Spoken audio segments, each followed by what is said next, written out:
तो चैप्टर का नाम था जन सुविधाएं। तो जन सुविधाओं के अंतर्गत कल हमने देखा था, इसकी कहानी भी देखी थी ना। अ, बस में बैठे थे, बोल रहे थे गरीब लोगों को क्यों नहीं जन सुविधाएं मिलती, वो भी तो टैक्स देते हैं। हाँ। तो जन सुविधाओं के नाम पर क्या क्या आता है हमारे आसपास। पानी की व्यवस्था सरकार को करना चाहिए, बिजली की व्यवस्था, मतलब जो उसमें मतलब खुले में शौच ना जाएं लोग बाग। और हाँ, सभी को बराबर सारी सुविधा मिलना चाहिए। हाँ, एजुकेशन भी, शिक्षा भी बच्चों का हक है। तो हमने यहाँ पर देखा था चेन्नई के लोग और पानी देखा था। एक ऑफिसर है, उनको पानी एक फोन पे मिल जाता है, 24 घंटे पानी बना रहता है। दूसरी जगह जो है शहर का इलाका है, जहाँ पर बंदे को 500 600 रुपये टैंकर का पैसा देकर जो है वो पानी खरीदना पड़ता है। घरेलू झुग्गियां हैं, तो वहां पर जो है झुग्गियों में पानी की व्यवस्था ही नहीं है। एक जगह यहाँ पर एक 24 घंटे पानी है, एक जगह झुग्गियों में कोई व्यवस्था ही नहीं है। तो ये सारी जो है जन सुविधाएं कहलाती हैं, और सरकार का काम है सभी लोगों तक सार्वभौमिक, एक शब्द आया था, सार्वभौमिक जन सुविधाओं की पहुंच होना चाहिए लोगों तक, मतलब सभी तक जन सुविधाओं की पहुंच होना चाहिए। पानी से बहुत सारी बीमारियां होती हैं, जैसे दस्त, पेचिश और हैजा। और इसके कारण हर रोज भारत में 1600 से ज्यादा लोग मर जाते हैं, मौत हो जाती है उनकी। अनुच्छेद 21 के अंतर्गत पानी के अधिकार को जीवन के अधिकार का हिस्सा माना गया है। तो अनुच्छेद 21 आ गया है यहाँ पर, है ना, सार्वभौमिक पहुंच होना चाहिए पानी की। ये हमने कल देखा था। इसके बाद जो है जन सुविधाएं, स्वच्छता,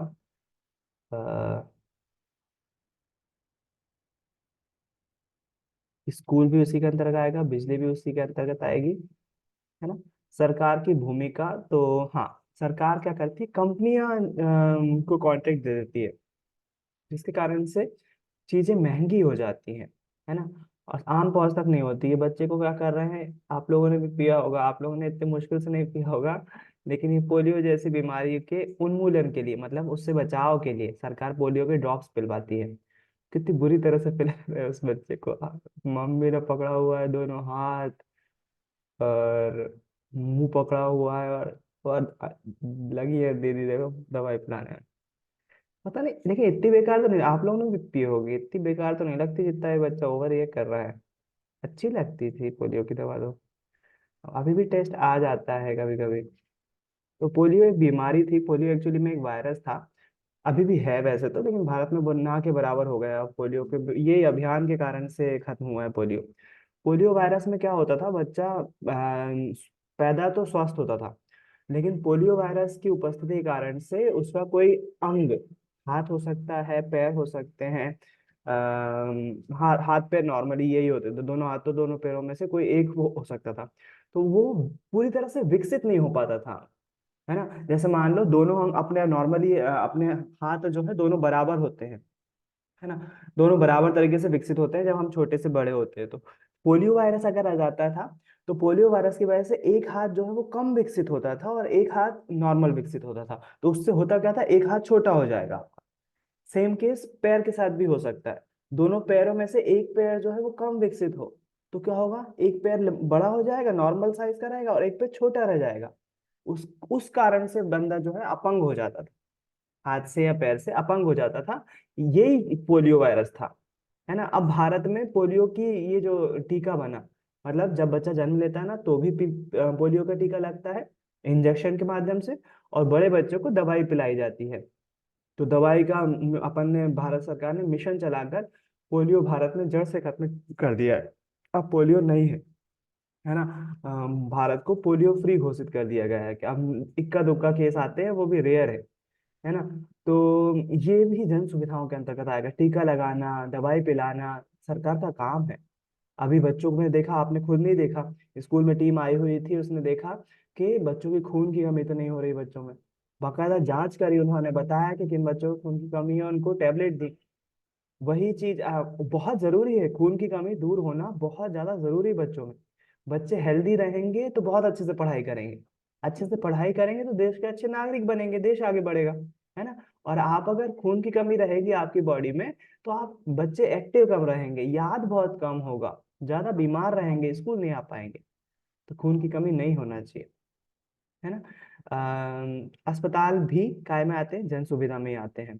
स्कूल और अस्पताल जैसी जन सुविधाएं निजी, हाँ, निजी कंपनियों की दिलचस्पी बढ़ जाती है। क्यों? क्योंकि उनको फायदा होता है, और अपन ने कल बात करी थी, उनका फायदा अपने लिए नुकसान नहीं है। क्योंकि हो सकता है आप में से और हम में से भी कोई व्यक्ति आगे चलकर कोई स्कूल खोले या अस्पताल खोले या कोई प्राइवेट फर्म खोले, पानी बेचने की कंपनी खोल ले। तो हो सकता है ना, टैंकर बेच, आप में से हो सकता है किसी के पापा के टैंकर भी चलते हो पानी के।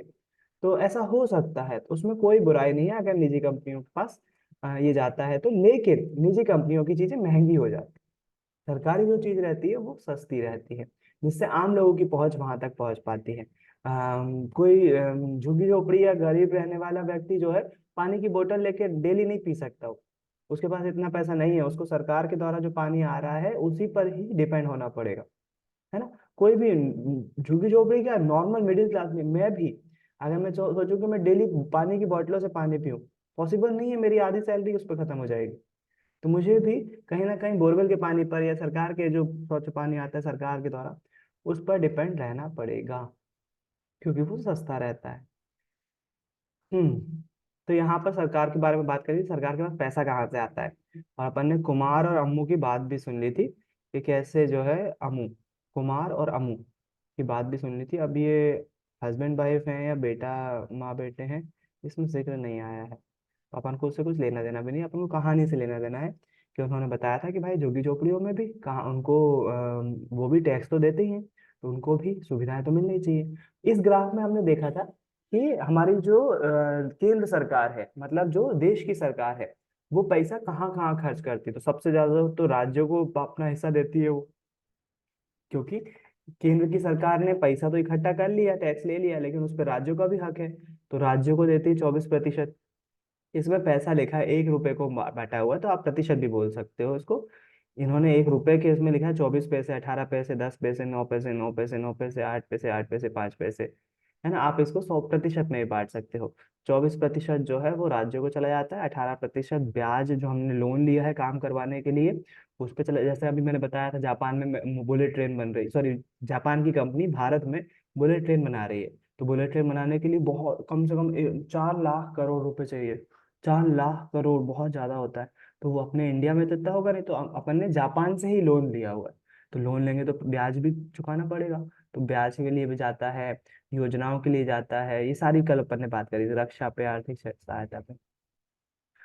जन सुविधाएं क्या होती है? जन सुविधाएं मुहैया कराने की जिम्मेदारी सरकार पर क्यों होनी चाहिए? तो जन सुविधाएं ऐसी सारी मूलभूत सुविधाएं जो रहन सहन या जीवन स्तर अच्छा बनाती हैं, ऐसी सारी सुविधाएं जो जीवन स्तर को सुधारती हैं, जन सुविधाएं कहलाती हैं। उदाहरण के लिए स्वच्छ पीने का पानी, बिजली, शिक्षा, शौचालय, और हाँ, बस इतने हो, इतने आदि कर दोगे आदि। जन सुविधा करवाने की जिम्मेदारी सरकार पर क्यों होना चाहिए? सरकार मुहैया करवाती है जन सुविधा, क्यों सरकार करवाए, दूसरे को क्योंकि यदि सरकार ये सुविधाएं उपलब्ध नहीं करवाएंगी तो निजी कंपनियां करवाएंगी, और निजी कंपनियों द्वारा जब जन सुविधाएं दी जाएंगी तो वो बहुत ज्यादा कीमती होंगी और आम लोगों की पहुंच से बाहर होंगी। इसीलिए जन सुविधाएं मुहैया करवाने की जिम्मेदारी सरकार पर होनी चाहिए। सरकार उस चीज को लोगों की भलाई के लिए करेगी, कम पैसों में करेगी, है ना। सरकार कुछ जन सुविधाओं के लिए निजी कंपनियों का भी सहारा ले सकती है। उदाहरण के लिए सड़क बनाने के ठेके निजी कंपनियों या ठेकेदारों को दिए जाते हैं। दिल्ली में बिजली के वितरण का काम दो निजी कंपनियों के हाथ में है, लेकिन सरकार को इन कंपनियों पर कड़ी नजर रखनी चाहिए और ये सुनिश्चित करना चाहिए कि वे सुविधाएं को सस्ती कीमत पर सभी लोगों तक पहुंचाने के लक्ष्य को पूरा करने में कोई कसर न छोड़े। आपको क्यों लगता है कि जन सुविधाओं की जिम्मेदारी सरकार के ऊपर ही होना चाहिए, जबकि वह इन कामों को निजी कंपनी के जरिए भी करवा सकती है? तो अब देखना, यहाँ पर एक उदाहरण लेते हैं। सरकार क्यों, देखो सड़क भी जन सुविधा है ना। लेकिन मान लो भोपाल से अपना जो ये वाला हाईवे गया है, ये कहाँ तक गया? राजस्थान के कौन से इलाके तक? अपना ब्यावरा, भोपाल ब्यावरा हाईवे है। तो अब ये सीमेंटेड हाईवे है। अब हाँ, जब हाईवे है तो यार इसको बनाने का खर्चा भी बहुत ज्यादा आएगा। अब जब खर्चा आएगा तो ये खर्चा सरकार, अगर ये तो एक हाईवे है, इसमें के हजारों हाईवे हैं भारत में, छोटे छोटे स्टेट हाईवे और नेशनल हाईवे दोनों को मिला दें अगर तो। अब इतने सारे हाईवे बनाने के लिए पैसा भी बहुत ज्यादा चाहिए। तो सरकार क्या करती है, जैसे मान लो उदाहरण के लिए भोपाल से इंदौर का हाईवे बनाना था, तो किसी एक कंपनी से बोला कि भाई आप हाईवे बनाओ, और आप एक काम करना, आप इस पे टोल लगा देना। टोल मतलब हम आपको 10 साल के लिए इस रोड पर, आप 10 साल के लिए ये रोड बना दो, और अगर उसमें गड्ढे वगैरह होते तो वो भी आप भरो, और जितने भी वाहन निकल रहे हैं ना, उनसे आप टोल लो, टोल के पैसे लो। तो आप लोग भी कभी गाड़ी से गए होगे ना, हाईवे पे देखोगे बीच में एक टोल आता है, गेट लगा रहता है, टोल गेट, उसमें ड्राइवर को पैसे देना पड़ते हैं। या आजकल तो फास्टैग लग गए हैं गाड़ियों में, तो वो अपने आप अपने फास्टैग के में डाल के रखो पैसे ऑनलाइन, वो अपने आप कट जाते हैं अपन जैसे ही टोल से निकलेंगे। तो सरकार ने क्या किया, सड़क बनाने के लिए किसी निजी कंपनी को सड़क बनाने का कॉन्ट्रैक्ट दे दिया, सड़क बनवाने का बोल दिया, बोले हाँ 10 साल तक आप सड़क बनाओगे, उसको मेंटेन भी करोगे, और उसके बदले में आपको पैसे कहाँ से मिलेंगे, आप सड़क पे जितनी भी गाड़ियां जा रही है ना उनसे टोल ले लो। तो सरकार वो निगरानी रखती है कि ज्यादा टोल तो नहीं ले रहे हैं कहीं। तो भोपाल हाईवे पर दो टोल पड़ते हैं, भोपाल इंदौर हाईवे पर दो टोल पड़ते हैं। एक पे 40 रुपए किराया लगता है, और एक पे लगभग 80 रुपए किराया लगता है। तो वो 40 रुपए 80 रुपए कहाँ जा रहे हैं, सरकारी सरकारी कंपनी के पास नहीं जा रहे हैं, किसके पास जा रहे हैं, प्राइवेट कंपनी के पास। एक गाड़ी से 140 रुपए ले रहे हैं, मान लो उदाहरण के लिए 100 रुपए ले रहे हैं, ऐसी हजारों गाड़ी दिन भर में निकल रही हैं। तो वो प्राइवेट कंपनी के पैसे उससे पूरे होते हैं, वो टोल टैक्स। सरकार ने क्या किया, जन सुविधाओं की पूर्ति करने के लिए प्राइवेट कंपनी का सहारा लिया, और बदले में उनको लोगों से टैक्स वसूलने के लिए बोल दिया।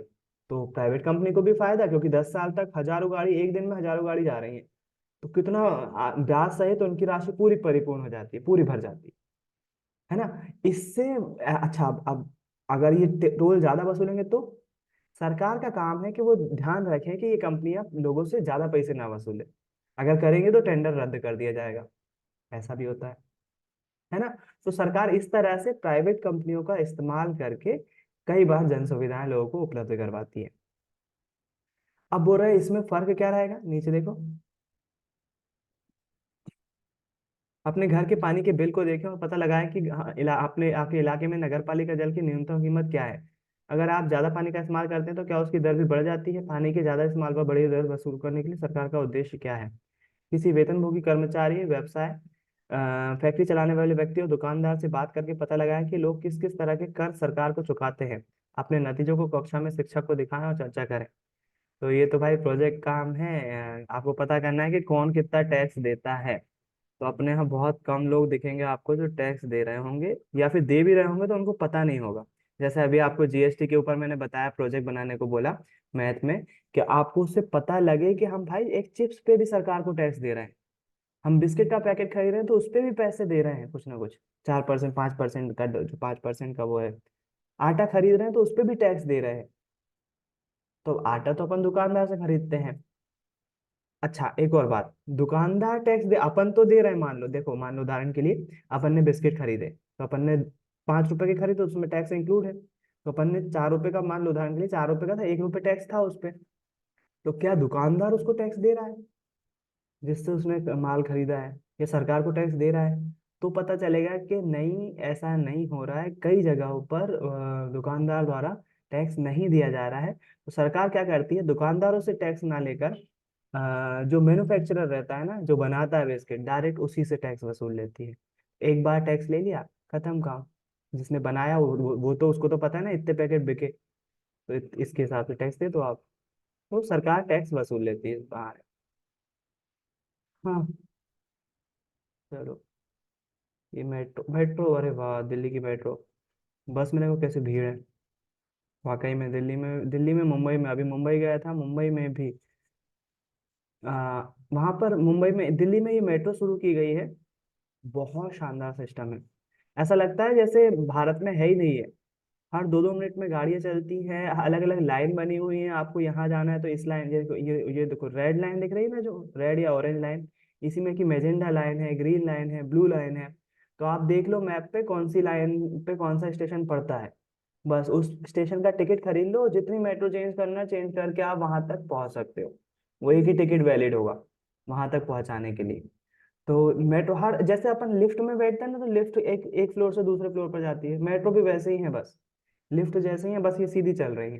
बहुत तेज, स्टार्टिंग में तेजी से शुरू होती हैं और बहुत जल्दी पहुंचा देती हैं। हर 2-2 मिनट पे स्टॉप आते हैं, रुकते चले जाती हैं, लोगों को उतारती हैं, और कुछ सेकंड, बस 2 सेकंड, 3 सेकंड, 4-5 सेकंड के लिए रुकेंगी और फिर गेट बंद, फिर से वापस चालू। बहुत अच्छा सिस्टम है ट्रांसपोर्टेशन के, लोगों को एक जगह से दूसरी जगह ले जाने के लिए। और बहुत बड़ा, दिल्ली का तो मेट्रो बहुत बड़ा है। मुंबई में अभी बन रहा है, मुंबई में मेट्रो की जगह पुराने अंग्रेजों ने शुरू किया था लोकल ट्रेन। तो लोकल ट्रेन मुंबई में बहुत ज्यादा है, लेकिन दिल्ली में मेट्रो है और बहुत हाईटेक है। बहुत अच्छा लगता है। चेन्नई में पानी की आपूर्ति, क्या सबको पानी मिल रहा है? पिक्चर दिखा रही है, नहीं मिल रहा है। हम्म। इस अध्याय की शुरुआत में हमने देखा है चेन्नई में पानी की भारी कमी है। नगर पालिका की आपूर्ति से शहर की लगभग आधी जरूरतें ही पूरी हो पाती है।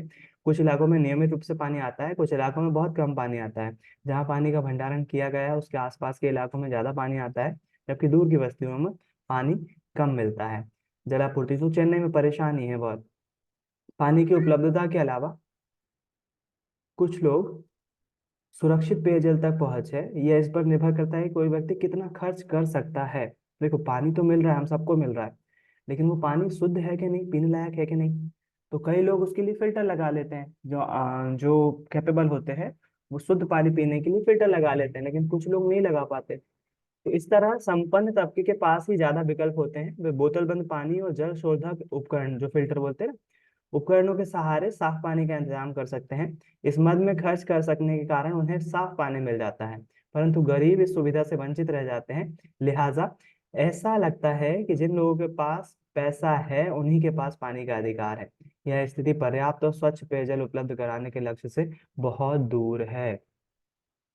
किसानों से पानी छीनना, तो निजी कंपनी के मुनाफे के लिए सरकार ने क्या किया है, क्योंकि अब लोगों को तक पानी पहुंचाना है, तो निजी कंपनियों को मोहलत दे दी कि आप प्लांट लगाओ पानी के। तो अब निजी कंपनियां जब प्लांट लगाती हैं तो उनको एक बार में बहुत ज्यादा पानी चाहिए पड़ता है ना, तो इकट्ठा भर लेते हैं पानी, वो जमीन से निकाल लेते हैं। अब जमीन में पानी तो उतना ही है ना, अब जमीन से पानी वो लोग निकालेंगे तो किसानों के पास क्या बचेगा? कुछ नहीं बचेगा। तो वो पानी कम हो जाता है किसानों के लिए। तो निजी कंपनियों के कारण से कई लोग जो है वो, यहाँ पर लिखा हुआ, गाँव कस्बों में भूमिगत जल स्तर बहुत बुरी तरह से गिर चुका है, किसानों को पानी नहीं मिल रहा है जमीन के लिए। अब विकल्पों की तलाश, इसके विकल्पों की तलाश ढूंढे जा रहे हैं कि कैसे कैसे हम इससे बच सकते हैं, है ना, पानी की कमी से हम कैसे बच सकते हैं। और जो भी परेशानियां हैं, जैसे जन सुविधाओं की मतलब केवल पानी की नहीं, बिजली की, शिक्षा की, इन सब की परेशानियां हैं, सरकार ने अब विकल्पों की तलाश, मतलब अब इससे निपटा कैसे है, जो परेशानियां हैं उनसे सरकारों ने कैसे निपटने की काम करा है। चेन्नई की स्थिति कोई अनूठी नहीं है। गर्मियों के महीनों में पानी की कमी का यह हाल दूसरे देशों में भी दिखाई देने लगता है। हाँ, निपटने के लिए निजी कंपनियों को ज्यादा से ज्यादा इलाकों में फैलती जा रही हैं। ये कंपनी अपने मुनाफे के लिए पानी बेचती हैं। पानी के इस्तेमाल में भी जबरदस्त गैर बराबरी दिखाई देती है। शहरी व्यक्तियों प्रति व्यक्ति लगभग 135 लीटर पानी प्रतिदिन मिलना चाहिए। पानी की यह मात्रा लगभग 7 बाल्टी के बराबर होती है। तो एक शहरी इलाकों में ज्यादा पानी लग रहा है, ये बोल रहे हैं। गाँव में कम लग रहा है, ऐसा क्यों भाई? शहरों में ऐसा क्या अलग है, गाड़ियां वगैरह धोना है इसलिए? गाँव में भी तो है। बोल रहे हैं गाँव में 7 बाल्टी के बराबर पानी मिलना चाहिए लोगों को। शहरी जल आयोग ने ये मात्रा तय की है, लेकिन झुग्गी बस्तियों में लोगों को रोजाना केवल 1 बाल्टी भी नहीं मिल पा रहा है, एक व्यक्ति को 1 बाल्टी। दूसरी तरफ आलीशान होटलों में रहने वाले लोगों को रोजाना प्रति व्यक्ति 80 बाल्टी तक पानी मिलता है। बाप रे, 7 बाल्टी चाहिए है, और लोग बाग यहाँ देखो, बड़ी बड़ी होटलों में 80 बॉटल तक, बाल्टी पानी तक।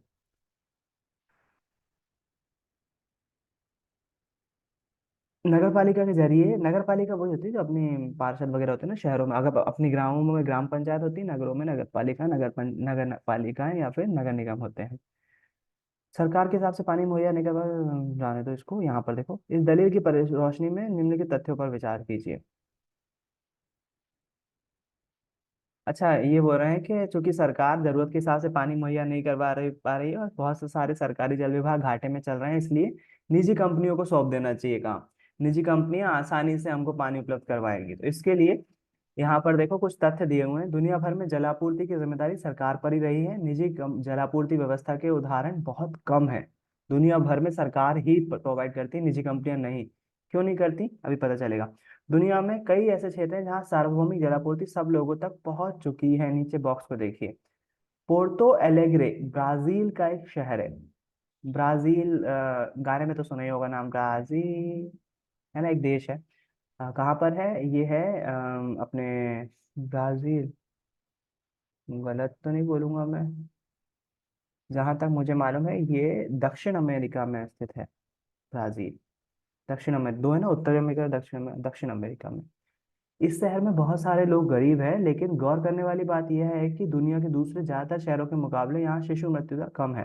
यहाँ नगर जल विभाग ने सभी लोगों को स्वच्छ पेयजल मुहैया मुहैया उपलब्ध करवा दिया है। मुहैया मतलब उपलब्ध करवा दिया। शिशु मृत्यु दर में गिरावट के पीछे ये सबसे बड़ा कारण है, यहाँ का पानी की औसत कीमत कम रखी गई है और गरीबों को केवल आधी कीमत ली जाती है। विभाग को जो भी फायदा होता है उसका इस्तेमाल जलापूर्ति में सुधार के लिए किया जाता है।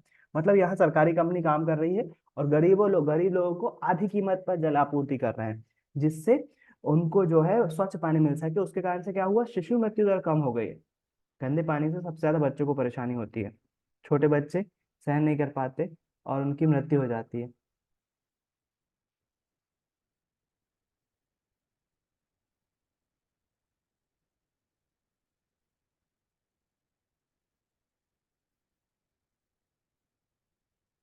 जहां जलापूर्ति की जिम्मेदारी निजी कंपनियों को सौंपी गई है, ऐसे कुछ मामलों में पानी फोन उठाए।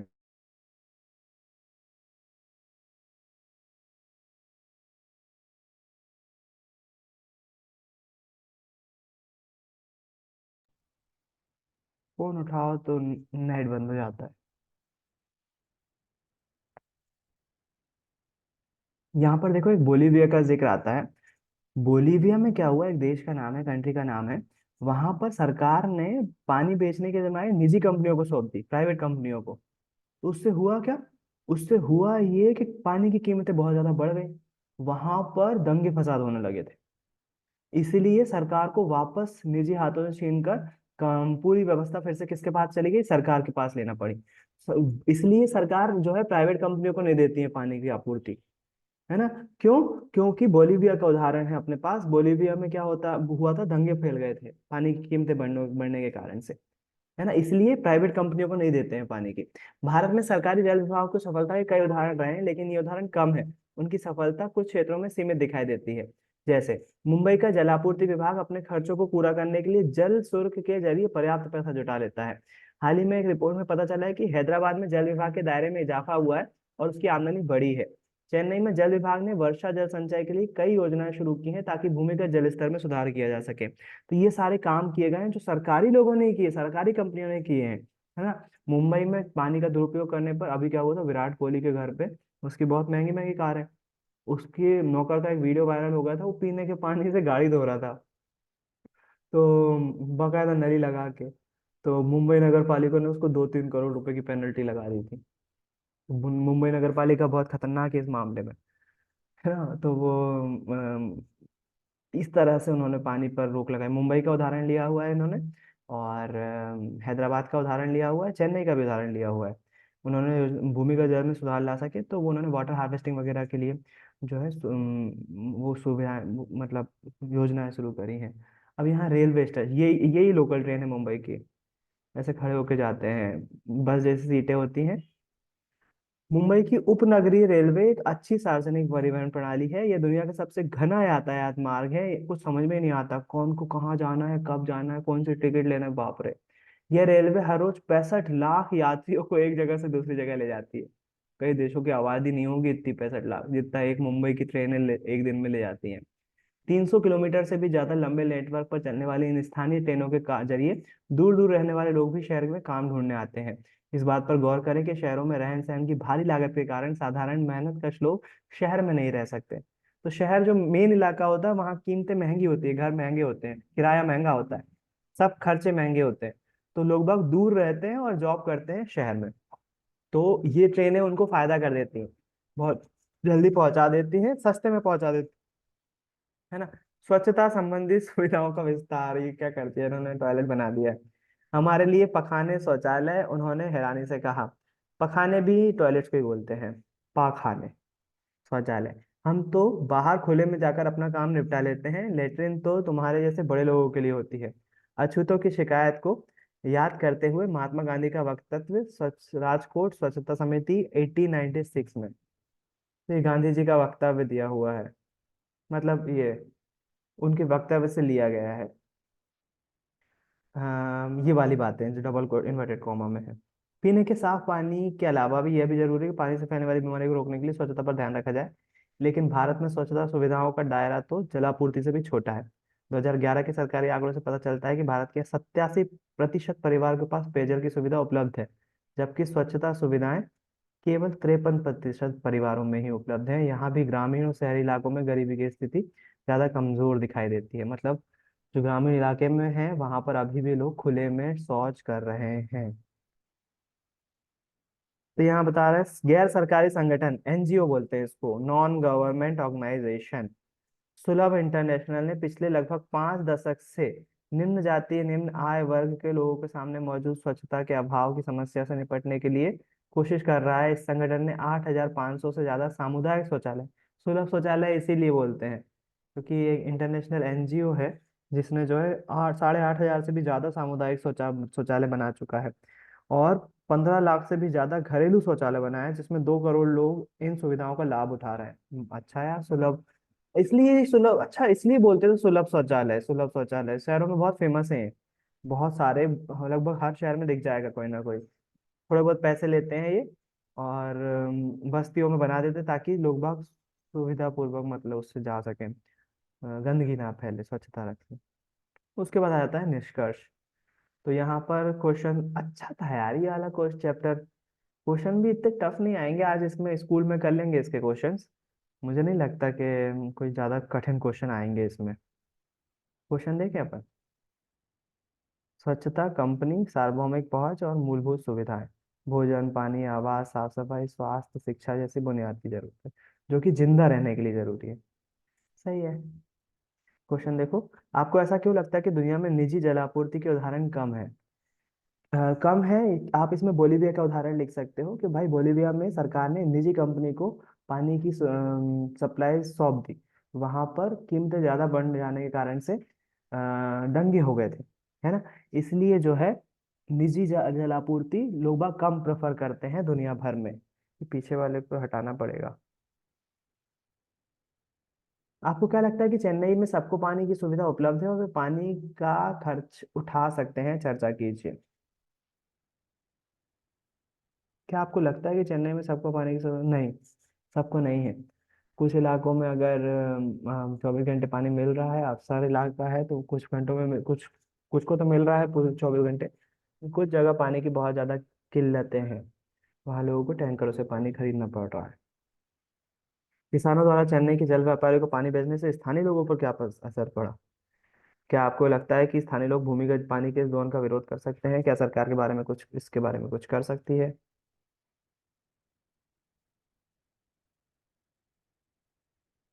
कोई दिक्कत नहीं जनसे। तो किसानों ने जब चेन्नई के व्यापारियों को पानी भेज दिया तो भूमिगत जल स्तर घट गया, और आम लोगों के लिए जो पानी भूमि में था वो प्राइवेट कंपनी के पास चला गया। उन्होंने महंगे दामों पर जो है वो पानी को बेचा। आम लोग इसका विरोध कर सकते हैं, बिल्कुल कर सकते हैं। सरकार इसके बारे में क्या कर सकती है? सरकार लिमिट तय कर सकती है कि सरकारी जो हमारी निजी कंपनियां हैं वो लिमिट में पानी निकालें, ताकि जो भूमि का पानी है उस पर अधिकार सबका है, सबको उसका मिलना चाहिए हक। ऐसा क्यों है कि ज्यादातर निजी अस्पताल और निजी स्कूल कस्बों या ग्रामीण इलाकों के बजाय बड़े शहरों में ही है? क्योंकि बड़े शहरों में लोगों की आय ज्यादा होती है, इसलिए निजी अस्पताल और निजी स्कूल शहरों में ज्यादा होते हैं, ताकि वहां के लोग उसका खर्च वहन कर सके, और जिनके पास पैसा होता है वो कर पाते हैं। क्या आपको लगता है कि हमारे देश में जन सुविधाओं का वितरण पर्याप्त और निष्पक्ष है? अपनी बात के समर्थन में एक उदाहरण दें। नहीं, नहीं है। हमारा निष्पक्ष मतलब सभी को समान रूप से मिल रही है, तो हम बोलेंगे नहीं, नहीं है ऐसा। जन सुविधा सभी को समान रूप से नहीं मिल रही है। शहरों में जो ऑफिसर हैं या ज्यादा पैसे वाले लोग हैं उनको तो बहुत अच्छे से मिल रही है, लेकिन झुग्गी झोपड़ी हैं जो, या फिर कई ग्रामीण इलाके हैं जहाँ पर नाली नहीं बनी हुई है, रोड पर पानी बह रहा है ना। आप किसी का उदाहरण ले सकते हो, कोई गांव का। मैं होता तो मैं तो शामपुर का लिख देता। अभी शामपुर में एक गली में गया तो वहां पर नाली का पानी सड़क पर आ रहा था और लोग वहाँ उसी से निकल रहे थे। तो अगर सोचिए, अगर उस नाली के बगल में किसी नेता का घर होता तो क्या ऐसी व्यवस्था होती? नहीं होती, वहां साफ सुथरा होता सब कुछ, है ना। तो हमारे यहाँ निष्पक्ष नहीं है। अपने इलाके की पानी, बिजली आदि को जन जन सुविधा को देखिए, उसमें क्या सुधार की गुंजाइश है? आपकी राय में क्या किया जाना चाहिए? पानी, क्या अपने यहाँ पानी उपलब्ध है? उसमें सुधार किया जा सकता है क्या? बिजली, क्या बिजली उपलब्ध है? अगर नहीं है तो क्या सुविधाएं उपलब्ध, क्या सुधार किया जा सकता है? सड़क, क्या सड़क उपलब्ध है? क्या सुधार लाया जा सकता है? सार्वजनिक परिवहन, ये उपलब्ध है? अगर नहीं है तो क्या सुधार किया जा सकता है? वैसे अपने यहाँ लगभग लगभग सारी चीजें हैं बैरागढ़ में। क्या आपके इलाके में सभी लोग उपरोक्त जन सुविधा का समान रूप से इस्तेमाल करते हैं? विस्तार से बताइए। हाँ। जनगणना के साथ साथ कुछ जन सुविधाओं के बारे में आंकड़े के तरीके चाहते हैं। जनगणना हर 10 साल पे की जाती है। 2001 में हुई थी, 2011 में हुई थी, अब 2021 में होना थी। अनफॉर्चुनेटली नहीं हो पाई क्योंकि कोरोना आ गया था उसी दौरान, है ना। तो उसमें हम बहुत तरह तरह की जानकारी लेते हैं। आपके घर में गाड़ी है कि नहीं, कितने बच्चे हैं, कितनों की शादी हो चुकी है, उनके कितने बच्चे हैं, कितने साल के हैं, सारे लोगों की उम्र कितनी है, घर में पानी की सुविधा है कि नहीं, लाइट की सुविधा है कि नहीं, घर का एरिया कितना बड़ा है, छत डली है कि नहीं, टीवी है कि नहीं, फ्रिज है, ये सारी सुविधाओं की जानकारी जनगणना में ली जाती है हर परिवार की, है ना। उससे सरकार को पता चलता है कि हमारे लोगों का 10 साल में लोगों का जीवन स्तर सुधरा है कि नहीं। तो ये हर 10 साल में होती है। 2021 में होनी थी लेकिन कोरोना के कारण से नहीं हो पाए। हमारे देश में निजी शैक्षणिक संस्थान, स्कूल, कॉलेज, विश्वविद्यालय, तकनीकी और व्यावसायिक प्रशिक्षण संस्थान बड़े पैमाने पर खुलते जा रहे हैं। दूसरी तरफ सरकारी शिक्षा संस्थानों का महत्व कम होता जा रहा है। आपकी राय में इसका क्या असर हो सकता है? चर्चा कीजिए। अ, जो हमारे प्राइवेट स्कूल, कॉलेज, विश्वविद्यालय, तकनीकी संस्थान ये बहुत ज्यादा मात्रा में खुलते जा रहे हैं, और दूसरी तरफ जो सरकारी कॉलेज है, सरकारी स्कूल है, उनका महत्व कम होता जा रहा है। आपकी राय में इसका प्रभाव क्या पड़ेगा, ये बताओ। तो इसका प्रभाव ये पड़ेगा कि एजुकेशन जो है वो और ज्यादा महंगी हो जाएगी आगे आने वाले समय में। क्योंकि सरकारी सरकारी स्कूल और सरकारी कॉलेज सस्ती दरों में एजुकेशन उपलब्ध करवाते हैं। और जब ये अच्छे नहीं होंगे, इनमें क्वालिटी नहीं मिलेगी पढ़ाई की, तो लोग बाग क्या बोलेंगे? लोग बाग यही बोलेंगे, यार थोड़ा सा पैसा जरूर खर्च है लेकिन बच्चा अच्छे स्कूल में पढ़े या अच्छे कॉलेज में पढ़े। तो वो ज्यादा पैसा खर्च करने को तैयार होंगे, लोन लेकर पढ़ाने को तैयार होंगे, लेकिन निजी स्कूलों में डालेंगे। तो उससे होगा क्या? उससे ये होगा कि जो पढ़ाई होगी उसकी कॉस्ट बहुत ज्यादा महंगी हो जाएगी, और सरकारी स्कूल धीरे धीरे खत्म होते जाएंगे। और सरकारी स्कूल खत्म होगा एक बार यदि, तो क्या होगा, ये निजी स्कूल फिर अपने मनमानी पै जाएंगे। वो कितनी भी फीस वसूल सकते हैं, है ना। कॉलेज कितनी भी फीस वसूल सकते हैं, जिससे लोगों का नुकसान है, आम जनता का नुकसान है। तो ये था चैप्टर आपका, इतने क्वेश्चन थे इसमें, है ना। अब इसके बाकी के क्वेश्चन बचे हुए अपन स्कूल में देखते हैं। चंचल की क्लास मिस हो गई थी कल की और आज की, दोनों वीडियो रिकॉर्ड कर ली है मैंने, मैं अपलोड कर देता हूँ अभी इसको। तो आप दोनों वीडियो देख लीजिएगा सोशल साइंस वाले में, है ना, चैप्टर नंबर 7 के। सर, हाँ।